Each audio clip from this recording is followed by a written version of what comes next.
पहलगाम के बैसरन में हुए हमले को आज 1 महीना पूरा हो गया है और इस समय हम पहलगाम के उस सेल्फी पॉइंट पे खड़े हैं जहां पर आम दिनों में पर्यटकों की भीड़ हुआ करती थी।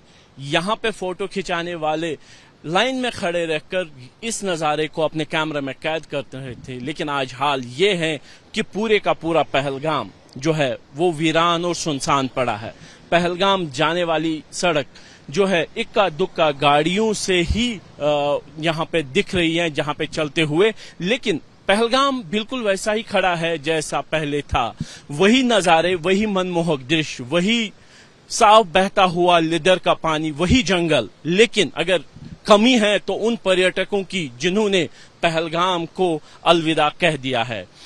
बैसरन हमले के बाद दोनों देशों के बीच में काफी तनाव बढ़ा। भारत ने पाकिस्तान में उन ठिकानों को निशाना बनाया जहां से इस साजिश के तार जुड़े हुए थे और पाकिस्तान की तरफ से हुई गोलीबारी में सरहदी इलाकों में काफी जानो माल का नुकसान भी हुआ। दोनों देश पूर्ण जंग के मुहाने तक पहुंच गए, लेकिन सवाल अभी भी पहलगाम में यही बना हुआ है कि पहलगाम हमले को अंजाम देने वाले आखिर वो 6 मिलिटेंट कहां गए? उनको जमीन खा गई या आसमान निगल गया? क्योंकि 1 महीना पूरा होने के बाद भी अभी उन पर से सुरक्षा बलों के हाथ नहीं पहुंचे हैं, उन तक सुरक्षा बल नहीं पहुंच पाए हैं, ना ही उन्हें गिरफ्तार किया जा सका है, ना ही न्यूट्रलाइज किया जा सका है। और यही सवाल जो है वो पहलगाम में बना हुआ है।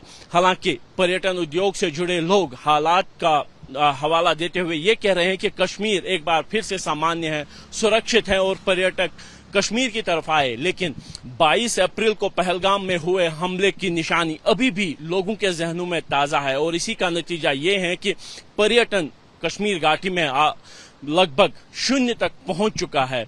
जहां आम दिनों में 10 से 15 हजार पर्यटक प्रतिदिन कश्मीर इस मौसम में आते थे, वहीं ये आंकड़ा घटकर 1000 या 2000 के बीच रह गया है और ज्यादातर जो पर्यटक हैं वो पहलगाम से दूर ही रह रहे हैं, क्योंकि अभी भी सरकार की तरफ से जारी एडवाइजरी के चलते इन पहाड़ों के ऊपर जाने पर प्रतिबंध है। यानी पहलगाम आने वाले पर्यटकों को केवल पहलगाम बाजार के आसपास वाले इलाकों में ही घूमने की इजाजत है होगी, जबकि ऊपर वाले इलाके जिनमें काफी जो है पर्यटक स्थल थे, जिनमें आड़ू वैली थी, चंदनवारी है, बैसरन घाटी है, तुलिया लेक है, इसके अलावा जो लिदर वट है, ऐसे इलाके हैं जहां पे पर्यटक जाया करते थे, लेकिन फिलहाल एडवाइजरी के चलते यहां नहीं जा सकते। दुकानदार परेशान, होटल मालिक परेशान, टैक्सी वाले, पौनी वाले परेशान।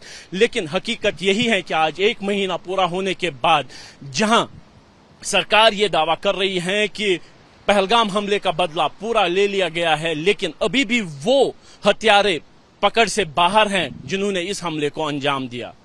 कैमरामैन अरशद सैन के साथ Asif Qureshi, ABP news, Pahalgam, Kashmir. For exclusive and insightful videos, subscribe to our new channel ABP Live Premium.